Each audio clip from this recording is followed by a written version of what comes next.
Hello, book lovers, and welcome to Book Talk Radio Club. My name is Claire Perkins, and today I'm talking to Jay Farrell.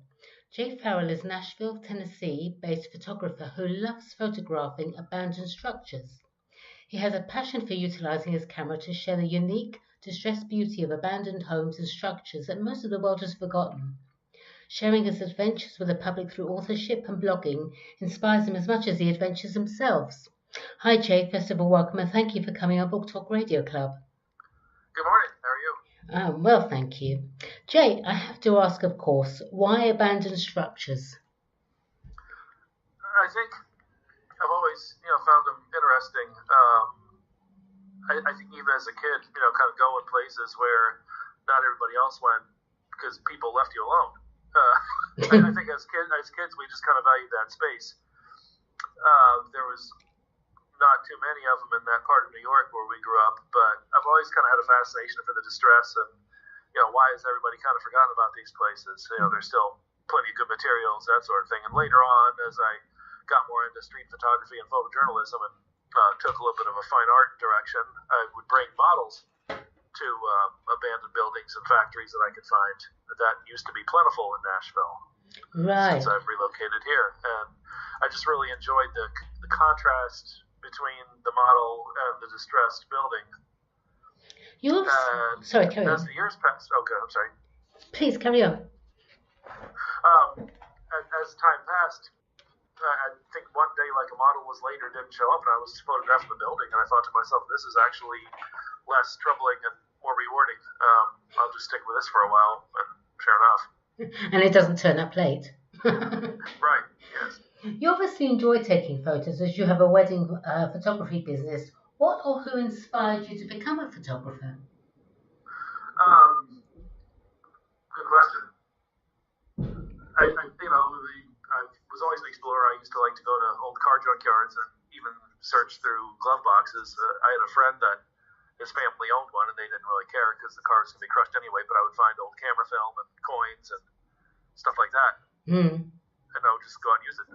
Because pretty much everything then was 35 millimeter or medium format. But Right. There are plenty of people who enjoy photography. However, you decided to write about it and publish books. Why was that?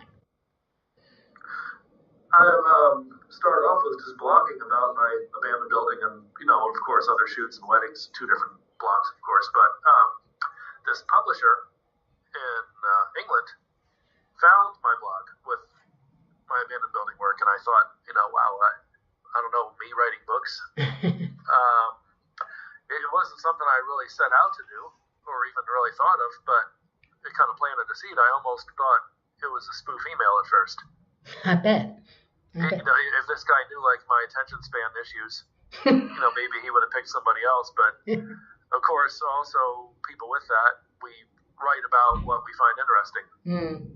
And I remember a former neighbor who has been a published author. He just said, tell the story through your photos and let people feel the passion that you feel without you having to tell them, and you've got it. Exactly. And the technical skills will come as you need them. At the moment, and sure enough, he was right. At the moment, you have books covering abandoned Tennessee, Alabama, Nashville, and Kentucky. Let's talk about those, shall we? Abandoned Tennessee. What types of structures did you photograph there, and why? My first releases were Tennessee and Kentucky, but most of them are, abandoned houses and just exploration of different towns. Random stuff I might find, whether it's an old storefront building or cars on the side of the road. But what actually draws you to them? Well, I guess just the distress of trying to sort of figure out the story. I have found that the longer I've been writing the book content, sometimes I'll do more research on a place. Right. Other times, the building and the contents left behind tells enough story for me. But other times, like, it just won't leave me alone. Like I keep thinking about what, and I can reach out to different Facebook communities or community historians, and it's gone over quite well. Yeah. At Benton Alabama, you explored an abandoned insane asylum in Tuscaloosa and say the photos Yes, and the deep disturbing history will make your toes curl. Do you find yourself affected by these types of old buildings, i.e. asylums and hospitals? it was just a happy day for us to get in there. I went with one of my best friends, Jerry, who likes to explore as well, Jerry Manette. That is actually going to be in a second volume of Alabama that I'm currently working on, so it's a little ways down the road, but it'll be worth it. It was we didn't like really go there looking for spirits, Mm. as most people would say, but I guarantee you that if there's one place that you'll find them, it's there if you're looking for it. I can imagine. I can imagine. I didn't know the complete history of the place, and it took a little bit of work because the records keeping was a little bit shoddy over the years, and just a really sad topic anyway, with the whole mental health climate and how the whole program really suffered during certain years. Sure. But as I did more research, the oppression, it was just amazing to find out about it, almost disturbing. But I don't think it would have affected me that day. I think I was just there to do a job and document it. Abandoned Nashville, dark corners of Music City. I mean, you live in Nashville, don't you? Tell me about these dark corners of Nashville. Well, that one's coming out shortly in another few weeks. The whole feel of Nashville has changed dramatically over the past 5 years, especially. Those places are in very short supply because of the high property value, which is kind of sad to me, I guess, because I think if you drive through Knoxville, there's still a very old part, and I think that's kind of what gives the city its character. Birmingham, all that. Right. I'm a little concerned that we don't have that anymore. But it's still a great place. But I didn't really want to dig out stuff from 10 years ago for this book because I wanted it to kind of be current time. Yeah. But several of them I got before the bulldozer did. That was lucky. Yes, it was, and I was able to do it. But I think if I had to produce that book again, I'd never be able to. So it's interesting, actually, isn't it? That I mean, how quickly it's changed then. Oh, sure. Yeah. I've seen pictures of the skyline from 7 years ago compared to now. You wouldn't recognize it. I don't resist change, but I just hate to see the character disappear. Absolutely. Abandoned Kentucky. Did you look for buildings in the main cities, or did you go up into the backwoods of the Appalachians to find abandoned structures? I haven't really hit the Appalachians yet. Right. Mostly I've been, central Kentucky, southern Kentucky, and western Kentucky, but eastern Kentucky is going to be its own deal. That's how good that place is. Right. That will eventually happen for sure. I just had this vision in my head of that film Deliverance. Just be careful. Yeah, some of that might be exaggerated, but yeah, I think for the most part, if you're respectful to people, they don't really care to see a camera. Sure. But of course, you get some of these tight-knit communities, there's a certain level of distrust if they don't know you. I know I saw on your Facebook page you were saying that some woman was giving you a very strange look as you were taking photos. Yeah, I guess I sort of understand it because even around here, property developers and stuff like that, Yeah. you never know. True. That they can see me as a threat. But to answer your original question, for the most part, I do my exploration in rural areas because you're less likely to encounter people, and you find the stuff that fewer people know about. Right. But of course, like in Nashville, I did photograph an abandoned mill that, I didn't really run across any inhabitants, but it's happened. I noticed on your Facebook page you've got a photo of an absolutely wonderful decaying 1953 Chevy. So you also like to take photos of old cars as well? Sure. You're busy taking photos of these old abandoned structures. Have you experienced any shivers up your spine moments? Those feelings of being watched or not alone. I guess you felt that in that abandoned asylum, didn't you? Not so much. It was just, I think we were just trying to make sure that our footing was safe because it was a 3-story building with a basement level, and on the second floor we could feel rainwater dripping on our heads. Oh, you actually went into it. That can't have been very safe.